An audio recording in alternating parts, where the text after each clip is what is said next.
Hello everyone, just in case today you didn't get it in class, I want to show you how to use the chain rule to differentiate a function.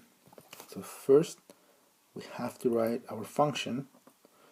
We're going to write, this is exercise number 11 for chapter 2.6. So we start writing our function f of x equals x squared plus 1 cubed. So there's our function right there. So now the first thing you have to do is bring this 3 in front of the parentheses, plug it right there. So we'll have f of x equals 3, open parentheses, x squared plus 1 remains exactly the same.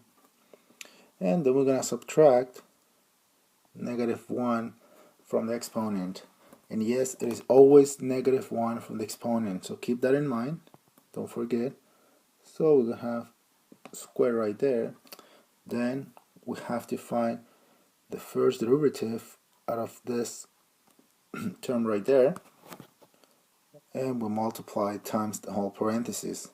So this is x squared plus 1, the first derivative will be 2x, so we say times 2x. The last part, we multiply this 3 times the 2x, which will give us the final answer will be f of x equals 6x parentheses x squared plus 1 squared. That's it. That's the final answer. So I hope this helped you, and we're gonna do another one. Okay, just clean up there a little bit. Alright, so now we're gonna first differentiate this function. So we follow the same rules. Bring this 4 all the way in the front of the parentheses, so you can end up with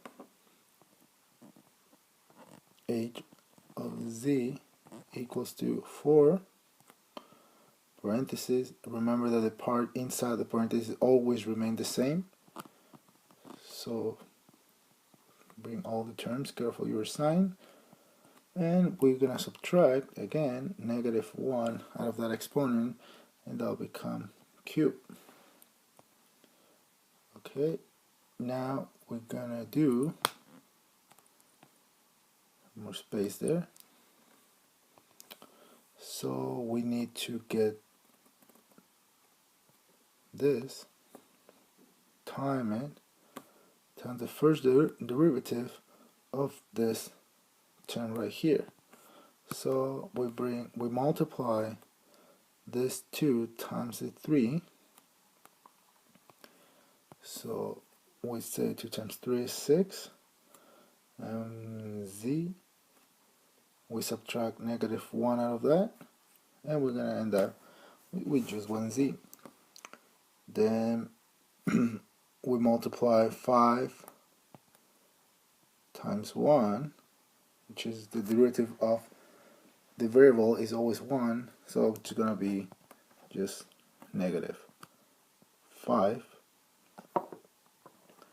And the derivative of this constant, of any constant, is always 0, equals to 0. So that's it. Once you have all this, this could be your answer. So that's how we learn it in class, and that's how you should give your answer. So that's it. I hope you enjoyed this video, and I hope it helped you to understand just the little part that you didn't get in class. Have a good day and good study.